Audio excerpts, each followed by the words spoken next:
मंगतो आ पेनू फकीरा पिनदे सदाऊं हणदे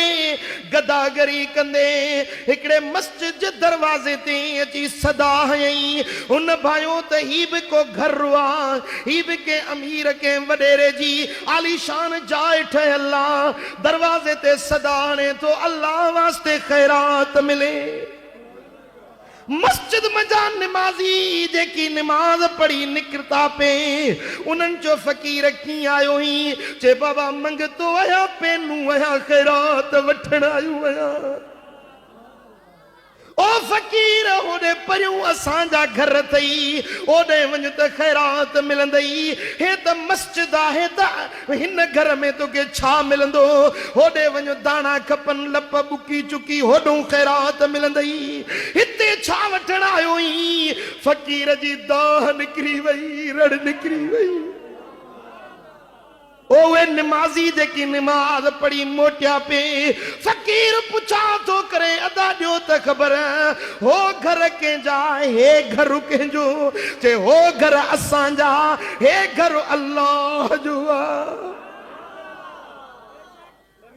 फकीर चयो अजबा तव्हांजी समझते हैरता तव्हांजे अकुल जे मथा तव्हांजे घरनि मां खैरात मिलंदी पर बादशाहनि जे बादशाह जे घर में खैरात न मिलंदी। फकीर गोदड़ियूं लाहे उछलायूं बाहर फकीर चयो अज जे खैरात वठणी आ त हिन दर तां वठणी आ हाणे वरी के ॿिए जे दर ते वापसि नाहे वञणो। रण करे चे तो दरियायुस दासड़ा अजु हीणो वठी हाल अघाए जलील जो साईं तू सुवाल मानू घुरन माल आं कैदी तुझे कुर्ब जो।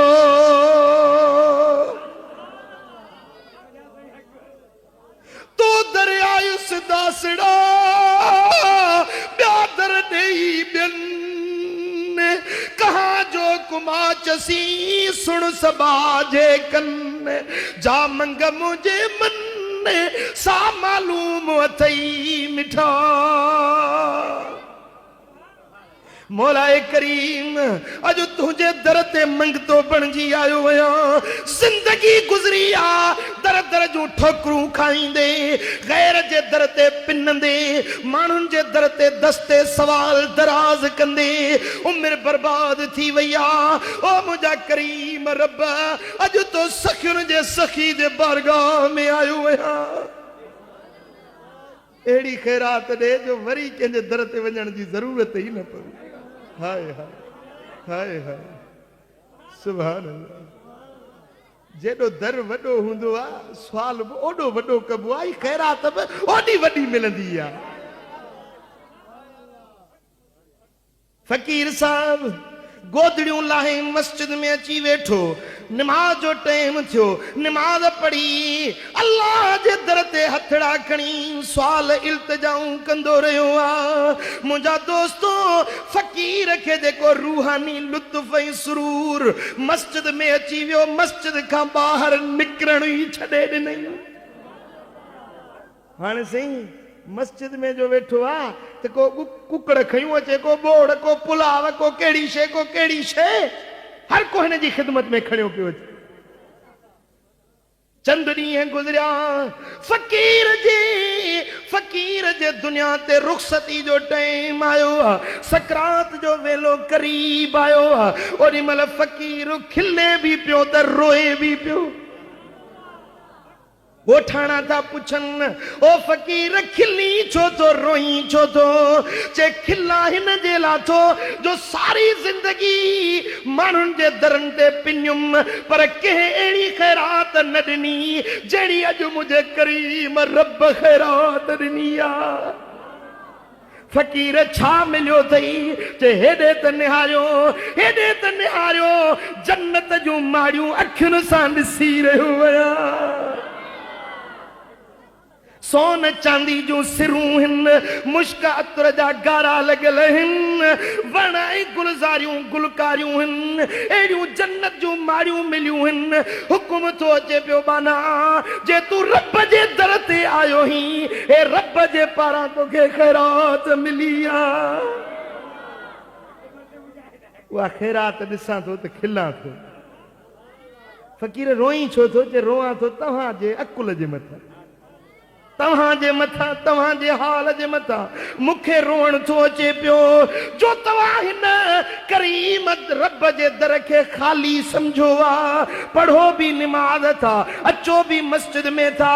पर अक़ीदो तव्हांजो इहो आहे त ख़ैरात हुतूं वठि हितूं न मिलंदई तव्हां जे अकुल ई सम्झ ते मूंखे रोअण थो अचे अरे हिन दर खां वधीक ॿियो कहिड़ो दर आहे हिन दर जहिड़ी खैरात ॿियो कहिड़े दर तां खैरात मिलंदी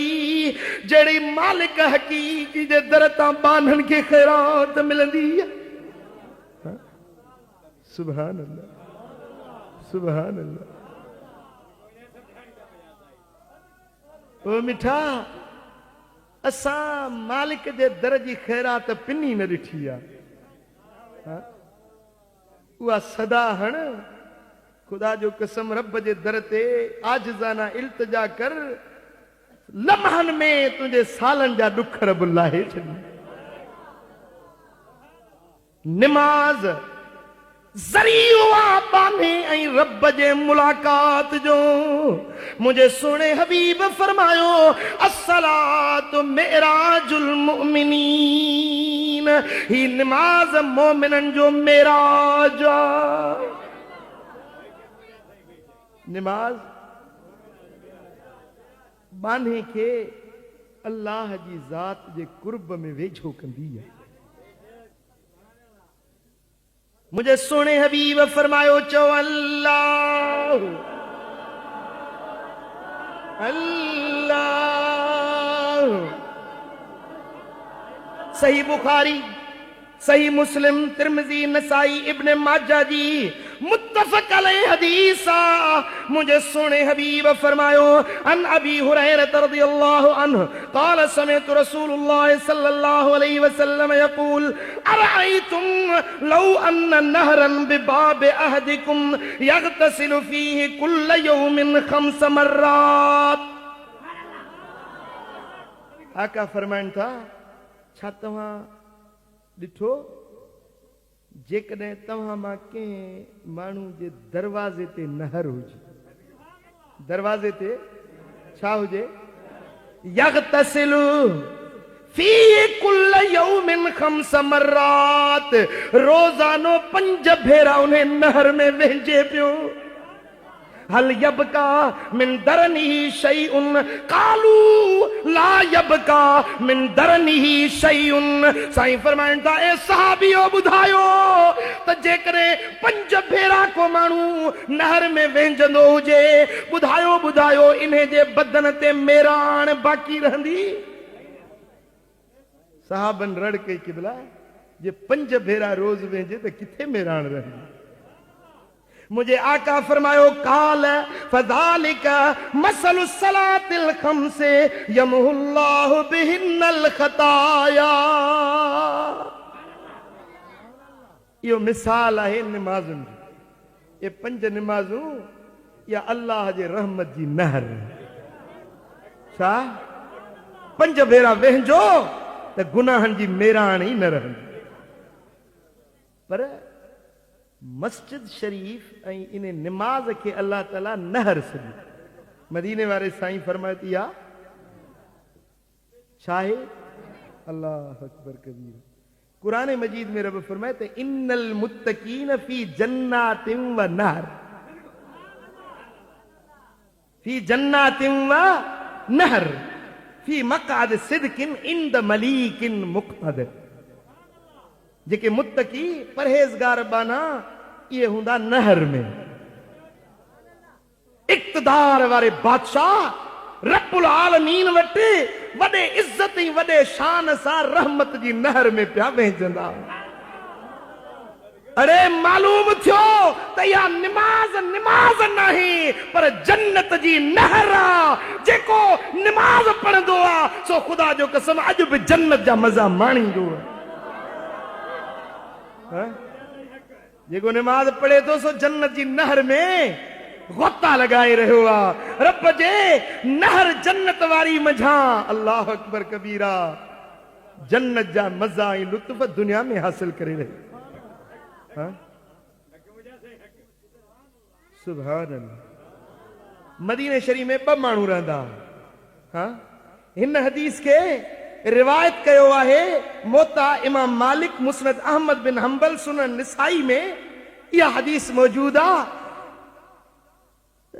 2 भाइर मदीने शरीफ में रहंदा हा। हिकिड़ो माण्हू वफ़ात करे वियो, हिकिड़ो भाउ वफ़ात करे वियो। 40 ॾींहं गुज़रिया त वरी ॿियो भाउ वफ़ात करे वियो। हुज़ूर अलैहिस्सलातु वस्सलाम जी कचहरी में कंहिं माण्हू ॻाल्हि कई, या रसूल अल्लाह, साईं जेको पोइ मरी वियो इन खां जेको न पहिरियों भाउ हुयो सो ॾाढो नेक हो, वॾो साले हो, वॾो नेकोकार, तहजुद गुज़ार, आबिद हुयो, उन जी वॾी तारीफ़ कयूं। जेको सी अॻ में भाउ मरी वियो सो वॾो आबिद ज़ाहिद। मुंहिंजे आका फरमायो बराबरि उहो आबिद ज़ाहिद हो, पर उन खां पोइ जेके न 40 ॾींहं हे ॿियो भाउ जहिड़ो रहियो।